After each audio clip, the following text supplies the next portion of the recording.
Okay, well, thank you, everybody, and it's good to see those of you that I know. I'm gonna talk a little bit, obviously, about.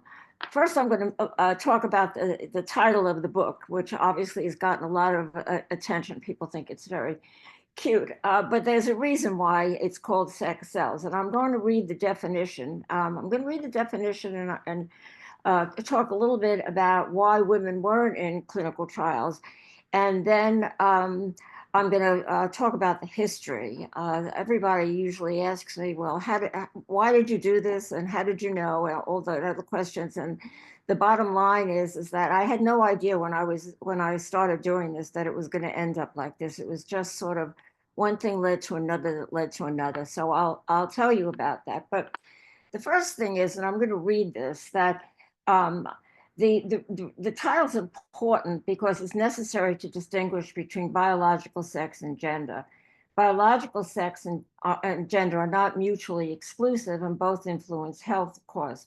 But sex is considered a biological component, while gender is a social construct that involves cultural, environmental, and societal expectations and assumptions.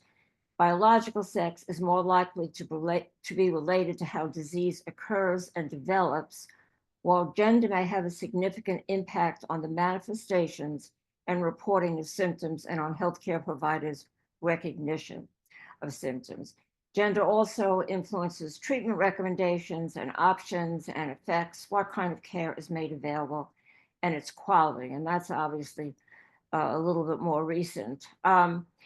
We've come a long way from the original diagnosis and perception of women, which for millennia, hysteria, Greek for uterus, was seen as the proper diagnosis for almost every female complaint, from chronic pain to digestive woes, palpitations, fainting, headaches, and aching joints. It was believed that strenuous activity, physical or mental, would inflame the ovaries and uterus and imperil a woman's physical um, delicate constitution. It wasn't until 1980, and this is interesting because I actually worked at the American Psychiatric Association, and I think I was there then, that hysteria neurosis, the catch-all for every female ailment, was finally deleted from the American Psychiatric Association's Diagnostic and Statistical Manual of Mental Disorders, the third edition, DSM-3, and that's the APA's Bible for the diagnosis of psychiatric orders. So now I want to go a little bit into why women weren't in clinical trials and how this journey started and continued. There were several reasons, both good and valid and not. Aside from the fact of how women's bodies were seen in those years, a lot of the early trials, of course, were done in penal institutions and in the military, of which there were no women at the time. Um, it was also assumed, they saw women as sort of, delicate and wanted to protect them, and didn't want to, do anything, obviously, to upset them. There was this assumption, and this lasted really till not too long ago, that men and women were basically the same except for their reproductive organs. So trials for medications and devices for men could be translated to women, and that was fine. There were also those of you remember before the days where you could just take an immediate pregnancy test. When it took a while to find out whether you were pregnant, there was concern by the pharmaceutical industries that if a woman was in a trial, and of course trials could go on for a very long time, and it turned out that you were pregnant, and there was something wrong with the fetus, then obviously they were liable, and so that was another reason. Also, some of you may remember about the Dalcon Shield um, and DES and thalidomide. And those were three prescriptions or compounds that were specifically for women. And it turned out, and there's history behind that, some of you may remember, of course, it turned out that each of them had disastrous effects on women or on the fetus. And then a law was passed then, basically prohibiting women from being in clinical trials. So the reasons that they weren't in before was somewhat, understandable, I guess, given the times. But the catastrophic results of those three substances really set everything back. So now the history of how it took about 30 years to get here, and of course, I'm not sure we're here yet. But so what happened was Dr. Florence Hazeltine. Well, I'll start with this. I was working at the American Psychiatric Association, and I had gone back to work. I was interning for my master's, and so I was older than a number of the staff. I was married. I had 3 children. And I got friendly with some of the women psychiatrists, and they would just talk about the fact that women weren't in trials, even though women suffered more from depression and anxiety. Obviously, there were no presidents. There actually were now female presidents of the APA, but there weren't then. And there were issues about tenure and a lot of different discriminatory issues in terms of women physicians. Um, I got friendly in particular with one psychiatrist, and she invited me to a meeting. And I won't go into great detail, but the meeting, this was during the HIV epidemic, and the meeting was about the fact that nobody was looking at women with AIDS. They were looking at pregnant women and children, and men rather, but not women. And Dr. Hazeltine, who was working at NICHD, the Institute for Child and Maternal Health, also realized that there was no research on women's health, whether it was fibroids or endometriosis. It was all on maternal health and children. So I'm going to try to make a very long story short. So she decided to establish a nonprofit organization, which originally was called the Society for the Advancement of Women's Health Research. I was invited to go to this HIV meeting by one of the psychiatrists that I was friendly with. And when I spoke to Florence about it, she told me about the members of the board. The members of the board were all, doctors and scientists. And I said to her, if you really want something to change in Washington, you need somebody that knows Washington. Well, I was running the political action committee for the American Psychiatric Association. And this was pretty unique, those of you may remember, but I decided that I was going to fund mostly women who were running. And in those days, there were very few women in Congress, and it was difficult, obviously, for them to raise money. So I made sure that most of the funding that I was giving out, and it was very different then. The fund, you weren't allowed to give very much money, and there were only certain times that you could. It was not like it is now, where it's ridiculous. But the other thing about women, as you all know, is they remembered. They remembered the people that supported them. So I became very friendly with all the women, Pelosi, Anita Lowy, and Slaughter. I mean, all of them. Most of them are gone already. Rose is still there, but most of them are. Anyway, and my husband was in the media, and so I knew, the folks on television, and I knew the people working for the Post and the Times and everything. And I said, you need somebody who knows Washington. So obviously, I got on the nonprofit board. So a lot of things happened then. The first thing was that Florence, we were focusing really, as I said, on women's health. We decided to go to speak to the Caucus on Women's Issues, which in those days, which was before Gingrich, was still on the Hill. We went up to speak to the staff to talk about, how we could work with them to get funding and to get a focus on women's health. And I just remember they said, just wait a second. And they went into another room, and they came back a little while later, and apparently had been a request or a directive from Ruth Kirstein, who was the scientific director interim at the NIH, and she had put together a directive I'm not sure what the exact name was, whether it was a directive or a mandate or whatever, to tell NIH that they needed to include women in clinical trials. What we found out then, and I didn't know, is that you can't just say you want to investigate the NIH or the FDA. It has to come from Congress. And since I was a lobbyist, I was very friendly with a lot of members. Um, those were the days when there was bipartisanship. And so we went to Olympia Snowe and Pat Schroeder, Henry Waxman. They wrote a letter to the GAO asking them to investigate the NIH, whether women were included in clinical trials. The answer, of course, was no. And then they sent a letter to a GAO report to the FDA, and the answer, obviously, was no. We hadn't really, as I said, our initial focus is on women's conditions. But then we realized we needed to be talking about all conditions, whether it was cardiovascular or osteoporosis. It wasn't just women, it just wasn't conditions that were or just women, but just all conditions that affected women. We went to, so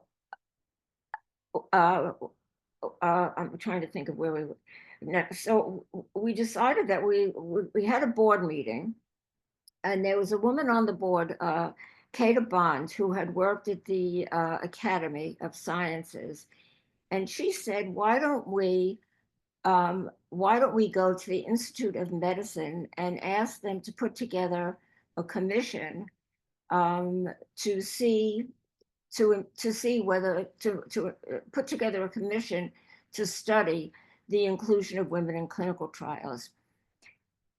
So I went actually with my with the doctor that worked, Dr. Sherry Martz, who worked with me, and we went and we were introduced to Andy Pope, who was in charge of that, and we obviously asked if they would, put together a commission and do a report and find out what was going on with that.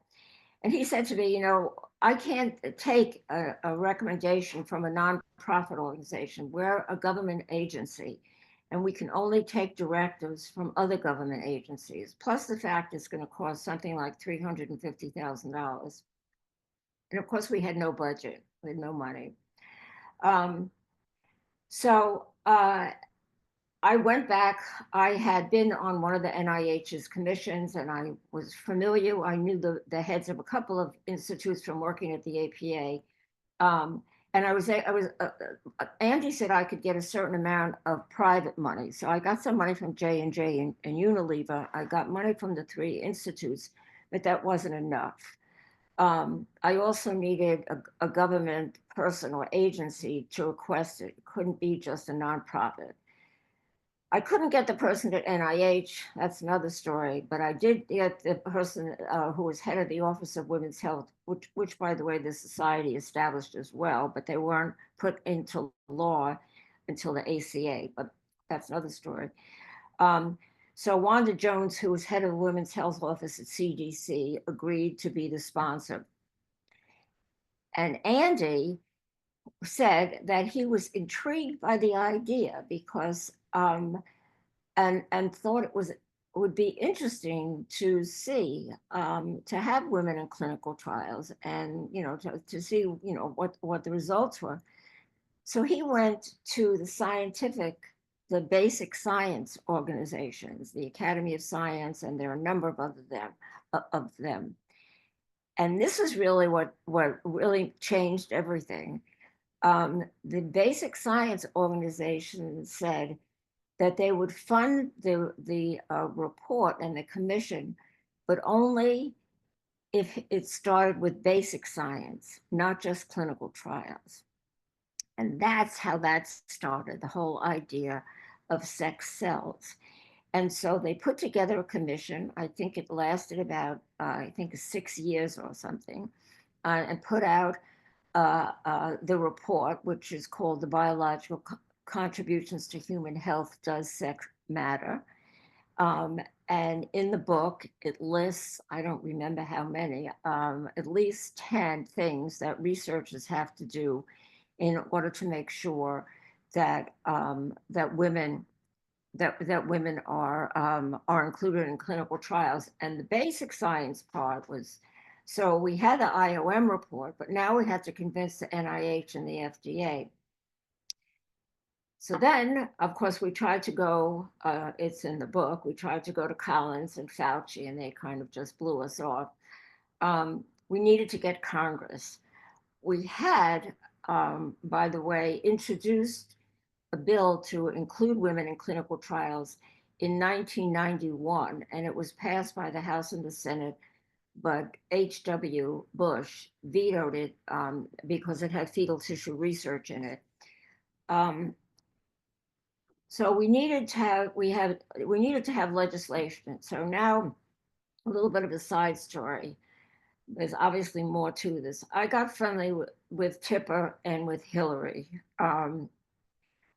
I had put before, when Hillary was going around the country talking about Bill when he was in the primaries, I was asked by someone, I can't even remember who, to put on to invite all the women that I knew to come free, no charge, to listen to Hillary. So Hillary gave this presentation about what Bill was going to talk about and how great he was going to be and everything. And at the end of her presentation, I went over to her and I said, if you're going to be going around the country talking to women, you might want to talk about women's health.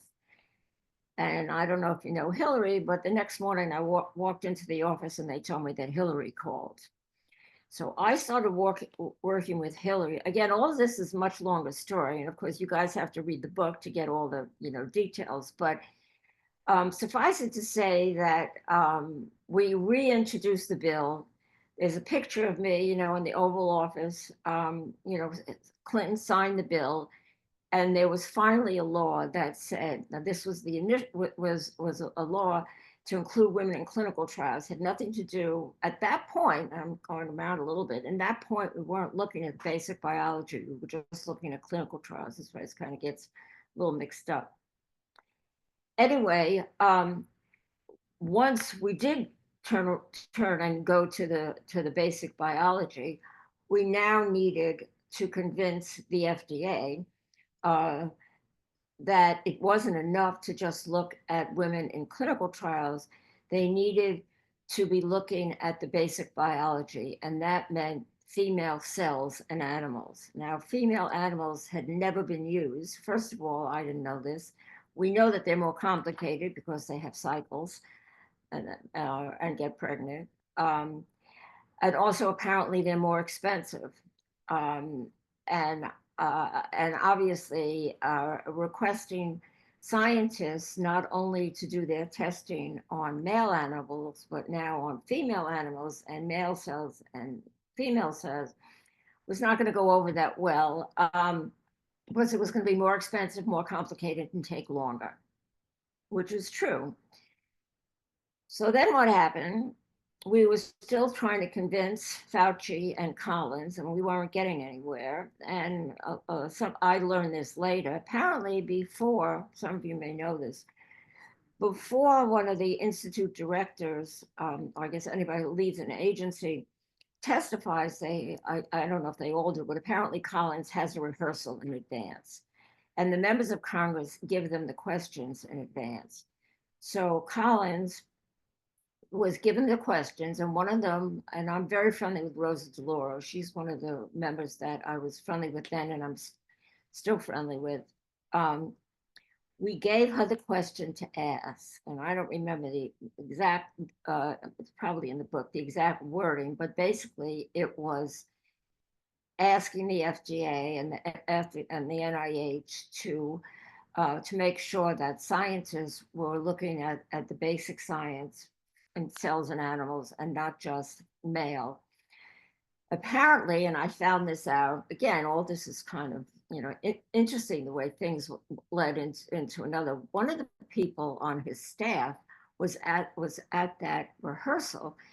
And when Collins answered it, which was apparently something to the effect that it was too complicated or too expensive or whatever, the answer obviously was negative.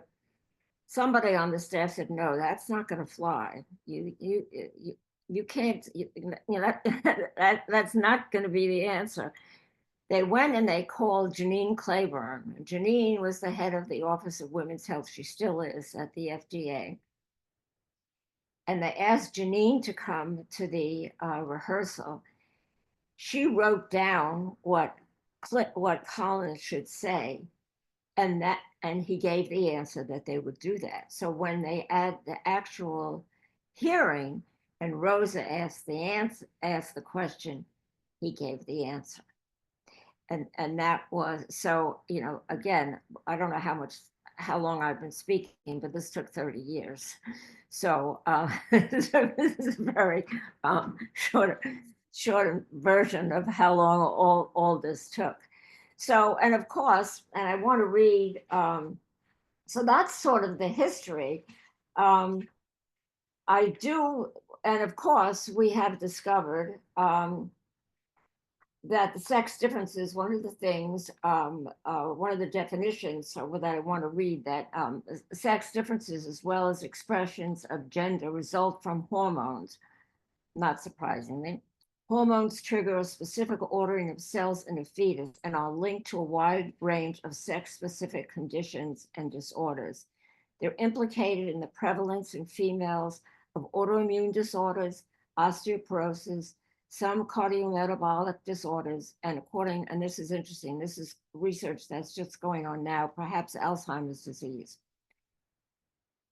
I did an op-ed with Sabra Klein, who's a microbiologist at Johns Hopkins. She's also quoted in the book.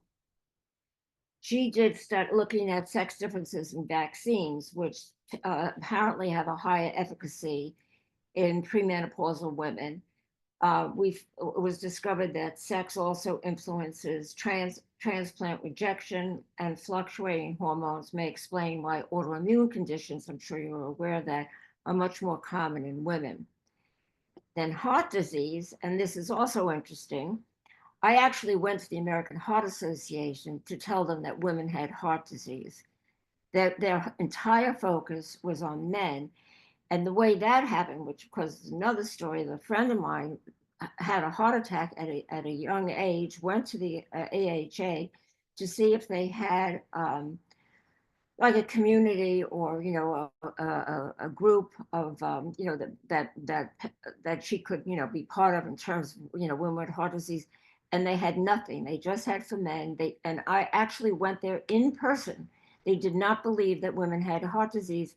The reason being, I think, well, as I recall, is that women tend to get heart attacks, although this is changing over time, unfortunately. But then, much later, and of course, women were never in the clinical trials, and the clinical trials were on younger men. So, heart disease, again, I was going to read this, was once believed only affecting men. In fact, some of you must know this, it's the number one killer of American and white women in the United States. Among American Indian and Alaska Native women, heart disease and cancer, roughly the same number of deaths each year. I also want to say that, because I eliminated this, when we talked about women in clinical trials, we also included minority women. So this was Black women, Hispanic, Asian. It was not just white women. Of course, that was a whole other issue. So there's a lot of obviously, there's a lot of information. I want to see if I can. I have some quotes here by some of the. Okay, so there was a 2021 study titled "Gender Bias in Estimation of Others' Pain" that revealed that when male and female patients express the same amount of pain in the general population, both males and females say that female pain is less intense and more likely to benefit from psychotherapy versus medication as compared to men's pain. Another area, and of course everybody laughs at this, is the brain. I mean, as if we needed research to know that men and women's brains are different. But Dr. Larry Cahill, who's a professor of neurology at the University of California, quotes, and I quote, I started looking at all the literature available and saw that there are actually sex differences everywhere in neuroscience, except we don't know it or believe it. Furthermore, those in the field of neurology overwhelmingly study the male in animal studies and implying the results apply to men and women. There are profound differences in men and women's brains that influence everything from mental health. Women are more prone to depression and men to autism. I also attended an NIH conference, this was a number of years ago, about the differences, men and women's differences in terms of drug abuse and and addiction. And there are differences in terms of, I think, women, if I recall correctly, more likely to get addicted more quickly, and also have a tendency to once they stop to start all over again. I can't remember the word. Um, and so, and of course, there was lots of, in terms of heart disease, which I said was once believed only affected women. Um, uh, there's lots of evidence of women not getting the right diagnosis, having being sort of ignored. There also, and I mentioned the pain already. So obviously, with all these differences, we shouldn't be surprised that medications work differently in men and women. And so many medications, well, a lot of them, obviously, that are on the market have been on the market for years, and the generic versions of them, but they were never tested on women. I was on a medical device board years ago. I was the only woman on the board, and they were all CEOs of the major device companies, Medtronic, J&J, a number of other ones. And this is kind of remarkable, is that the knees and hips, the replacement of knees and hips was based on the male anatomy. Apparently didn't occur to them that women's hips, certainly, I'm not sure about their knees, but I would think their knees too, but definitely their hips are different than men. And they were using the male model for hips, even for women. So that's sort of, I guess, the sort of the short version. Another thing that I wanted to mention is, there is, as I'm sure all of you know, a lot of attention on AI, and while we think, and I'm sure, and this was just in the Times today about, although with the people who are head of the institutes, it's a whole different story. But putting that aside for the moment, the belief that that AI can speed up the approval of drugs, the drug trials, and the approval of drugs. If in fact that occurs, I guess that's a positive thing. Except, as I said, we don't know who's going to be doing it.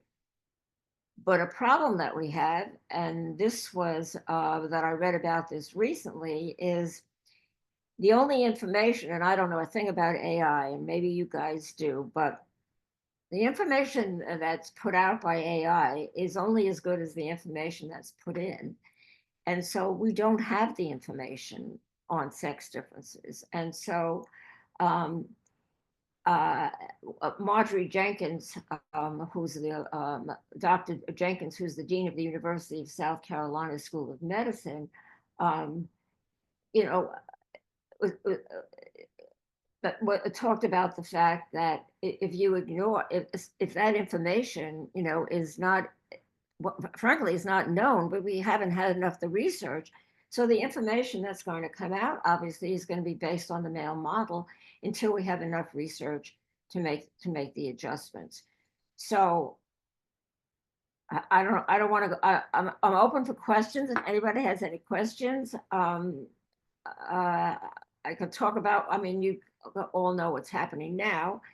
A lot of the research has been terminated. A lot of the physicians and scientists that I've been working with are not having their fellowships financed at the universities, and so a lot of the, since this research obviously is new, um, it's going to really, I mean, I don't know how we're going to catch up on this.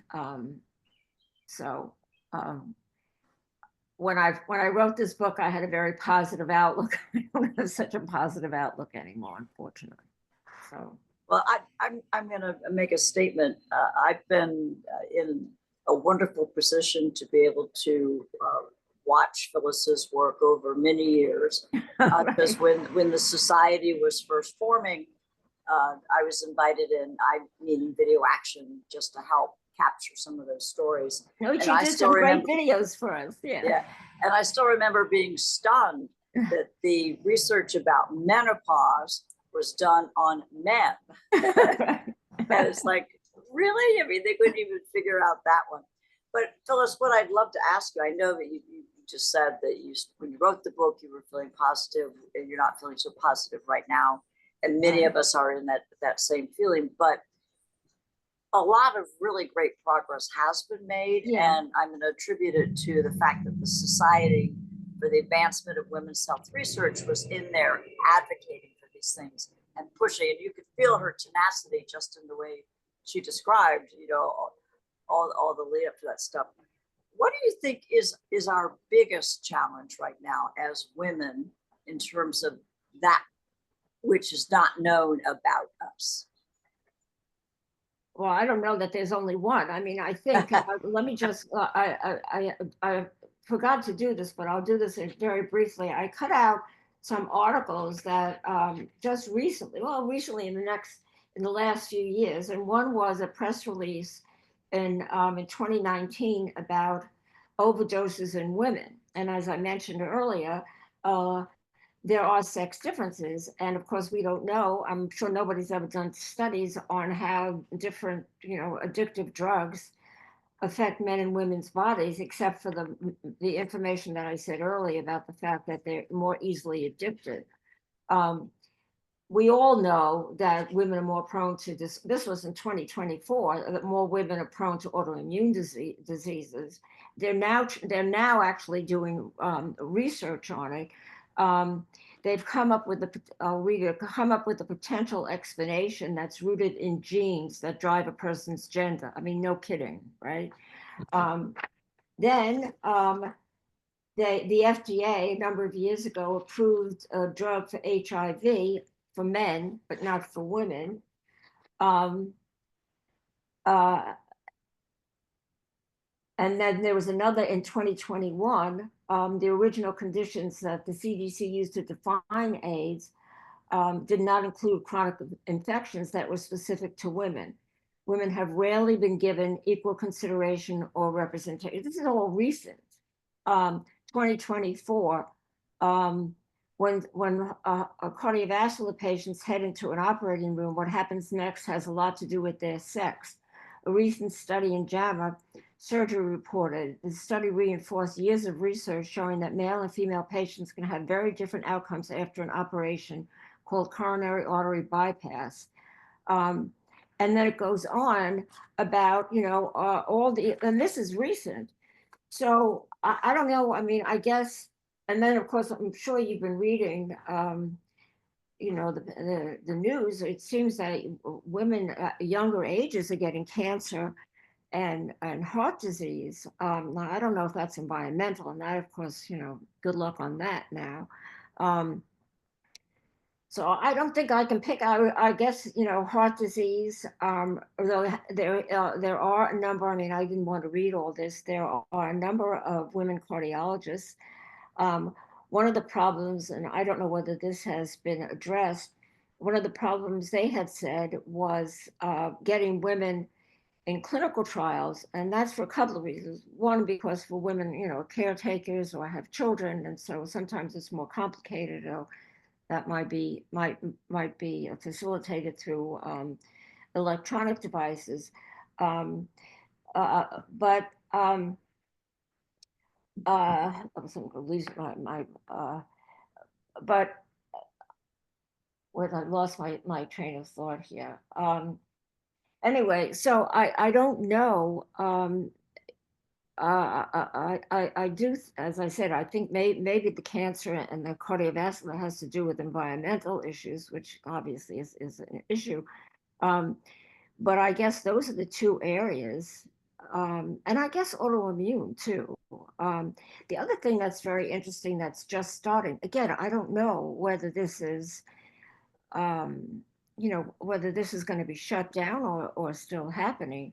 But up until very recently, pregnant women, for the reasons that I gave at the very beginning, if you didn't know a woman was pregnant, she was in a trial, she could have a problem with the fetus, and then the pharmaceutical companies were liable. But now there's information which is interesting that, since when women may be pregnant, but also at the same time have diabetes or autoimmune condition or some sort of heart issue. So just because you're pregnant doesn't mean you don't have any other conditions. And women are also getting pregnant later. So, so now they're trying to do studies to see which medications are safe for women who suffer from a disease when they're pregnant that don't affect the fetus. Now that's new, but again, I mean, I hate to keep going back to this, but with all this, with all the cutting of research and eliminating all these young investigators who not 100%, but I think a lot of the new research actually had been required by the NIH based on the work that we did to include women in clinical trials and look at sex differences. And so getting rid of all these people now, I think, it is going to have irreparable damage on the research. And so I don't know how this is going to, end. I don't know how we're going to get back to it. You can't just stop a clinical trial and then start again. Definitely, there will be long-term effects on these decisions. I thought I saw a couple of hands. Tony, were you, yeah, and then Audrey, it looked like you also had a question. So we'll let Tony first, then Audrey, and then Carol. Okay, Tony, you need to, there you go. Okay, good. Okay, maybe this is just a very general question, but let me just first say, I found this fascinating and terrifying. I mean, I've heard parts of this before, but very little.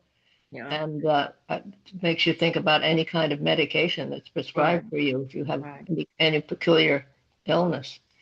My question is, though, is the rest of the world, Europe or Asia, are they as far behind on this issue as we are? Okay, so I'm glad you asked that question. I don't know in terms of the medications, but and so how far they've gone. But and I wanted to mention this and I forgot. While I was at the society, I established the Organization for the Study of Sex Differences, OSSD, and it's international. Mm-hmm. And they have annual meetings all over the world. So, and I went to one, actually went to one recently. And I gave presentations in France and in Israel years ago. So the answer is yes. The answer is that they're aware, and Canada actually, I think, was ahead of us in some ways. I don't know what's happening now. So there are scientists from all over the world as part of OSSD. Where they are in the spectrum of the research, compared to where we are, I don't know. Okay, thank you. No. Audrey? Hey, so really, really fantastic, really interesting. I will admit I don't really necessarily have a question. However, I just want to kind of make mention there's been a lot of talk about medication and not to overshadow your book, but there's two other really fantastic authors and books that I just kind of want to throw out there and very similar topics. Invisible Women. I forget the name. It's by someone named Perez. And then XX Brain by Dr. Lisa Mosconi from NYU Presbyterian. Right. Anyway, so with relation to medication, like everything, I'm a former nurse, all the recommended doses are for, an adult male that's 160 pounds. And, like, I mean, most women do not have the same build as a man. And Well, so, yeah, they you also know, I mean, you think metabolize. about 2/3, you're Right. taking 50% more potentially of a medication that is not safe for you. So, you know, Well, I and definitely tell that to all my yeah, female no, that's friends. why I said that earlier, that the Oh, medications sorry. are based on male anatomy. I mean, women metabolize faster. Their gastric emptying is different. Um, the information, the research as I mentioned on vaccines, we know that women have more side effects. That a small dose would be just as effective.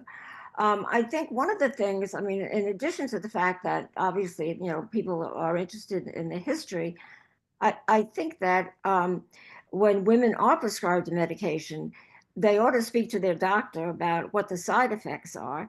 And if the side effects turn out to be, more than the doctor, or the doctor says there aren't any side effects or something, you need to go back and you need to talk to your doctor. The other thing is, there used to be a time when I was growing up that most doctors were men. Of course, now more women are going to medical school. So eventually there are going to be more women that are going to be doctors. But one of the other things that I worked on and still needs work is my understanding, at least recently, that there's not a standard curriculum. So some medical schools have a curriculum on sex differences, and some don't.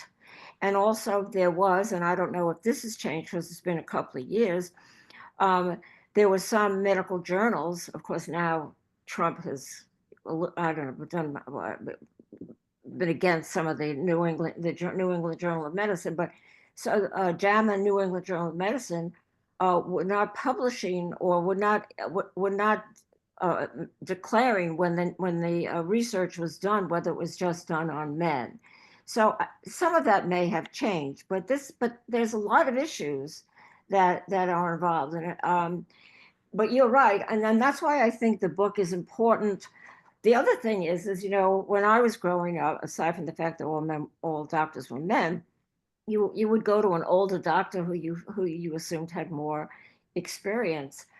But now, I think depending upon what school they went to, whether they're educated in the fact that they understand that there are these differences, I would probably go to a younger doctor, and probably a younger woman doctor, um, and I would discuss with her, and which I do with my doctors. I mean, some of my doctors asked me when I was going through menopause. One of my doctors would ask me, he would ask me to bring her up to date. So you're right. I mean, but I think the book is important because women have to learn to ask questions. And if they're having different risk factors or whatever, they need to make sure that they're getting the right diagnosis and the right treatment. So, and the medication, yeah, I mean, I don't know. Again, I don't know if medications are being tested on women. And then, of course, the whole DEI factor, because a lot of as I said, a lot of the research that the FDA was directed to do was to include minority women as well, and who knows what's happening with that. Mhm. So Yeah, and Absolutely. sorry, just one more comment. You know, in the book Invisible Women, she talks about how now we do have this data. Now it might be kind of new, but we do have this data now that includes women, but now people aren't parsing it out. They're just taking averages, which still isn't very helpful. But that I don't know. anyways, I'll let Yeah, other that I people don't take the know. I floor. just know, the part that I did. Yeah. Carol, you have. Yes, first, Phyllis, let me thank you so much for joining us today. Just a general comment. I was honored a few years back when Phyllis asked me to join the board of the society, and I was incredibly honored over a 4-year period to serve. And I mention that because I had the opportunity in that capacity to really see the difference that Phyllis has made in this field in her career. And, we all start early in our lives with the hope that we will make a difference in some manner. And I can be a firsthand witness to the fact that Phyllis truly is a leader here, and that all of our lives are better for what you've done. In addition to working with Georgetown Village, just a quick statement, I also teach in the public health school at GW, and I've seen literally the impact on research, and especially on younger people who have chosen or were choosing to go into government service. I normally mentor and help a number of young people as they're getting their master's in public health or health administration.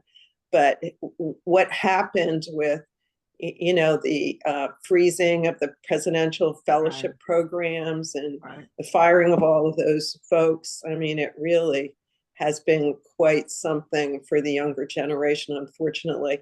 So my question to you, Phyllis, is this. I know you led incredibly effectively the society. You've been involved for many years with Healthy Women and with other groups. I mean, if women want to get involved and want to make a difference and want to help, you know, sometimes you feel a little helpless when you see these national trends and activities, and you think, what can I do to make a difference? So do you have a suggestion here as to groups or activities or ways that women who are hearing you here and reading your book can help make a difference as well? Well, Carol, I wish I did. You know, in another scenario, I might have some ideas, but I don't. I mean, there's so much going on now, and so many protests about so many things, and you know, just the word women's health has a totally different, you know, meaning now.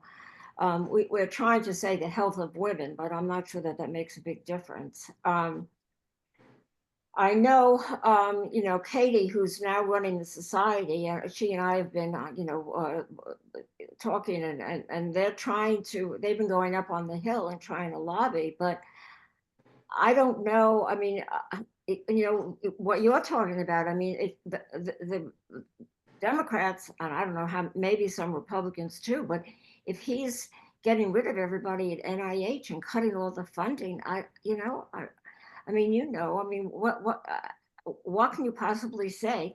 You know, one thing that, though I don't know whether it would work here, I mean, in a lot of cases, you know, when I was at the APA and also with the society, you would find that there would be, you know, a member of Congress, male or female, Republican, and of course in those days it was bipartisan. It wasn't like it is now.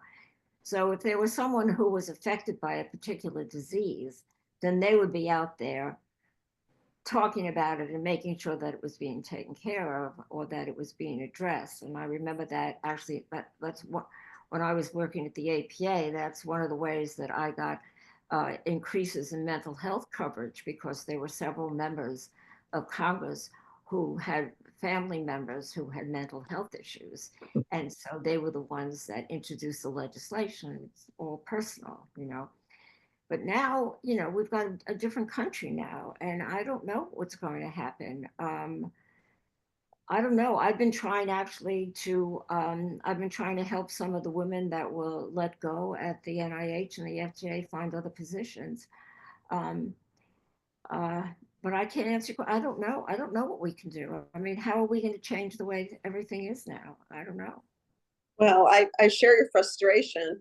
I have a tendency to think that banding together with other like-minded individuals and maybe joining up with your Healthy Women group, I think that's open to people to join and support the society. I don't know, you know, they have fundraising mechanisms. I don't know if there are other groups that you think are worth looking into, Yeah, even there are a making lot a of small groups. Well, contribution.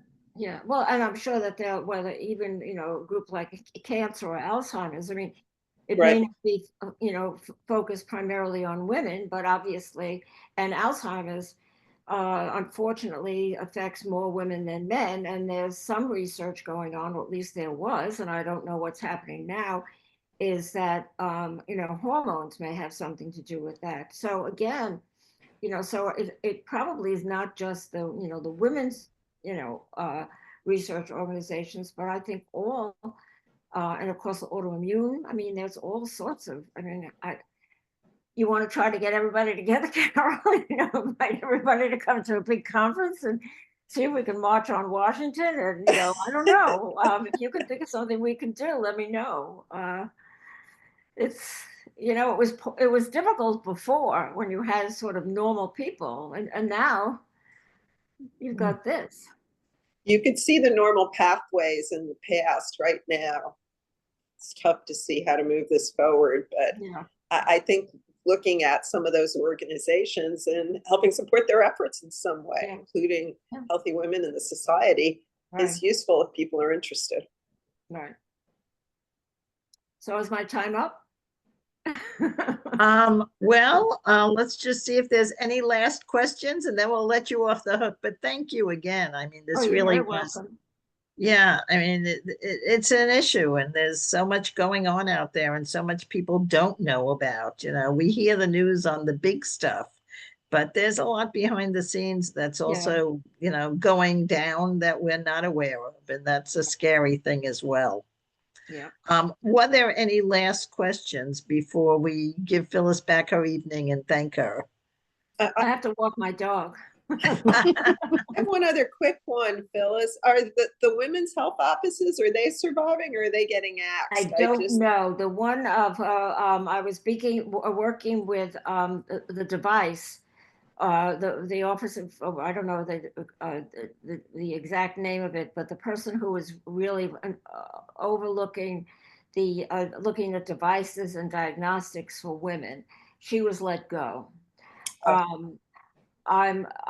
We've been trying to reach Janine to find out what's going, but she hasn't responded. I think we don't know what's going on with Janine's office, but I've been told that a lot of the offices of women's health have been removed. Mm. And I don't know specifically, I don't know. We've been trying to find out, but we don't, I only really know about Terry because she and I met, and, they don't want to send, I can't email them at their government email. Yes. Yes. Yeah. Well, Well, again, thank you, Phyllis. Thank Very you very welcome. much. It was my pleasure. Good to Yeah, see I you all. appreciate the time. I will tell people that we do have the book. It Okay. is in the Village Square Library. Or they can So- buy it. And you can buy it. You can definitely buy it. Right. Sex Cells, CELLS. Yeah. And please support this book and read up about it. And it is a really important issue for all of us, and certainly something that deserves follow-up. So Phyllis, again, thank you very much. Thank you for your work. Thank you for your time. Thank you. Good night. Good night, all. Bravo.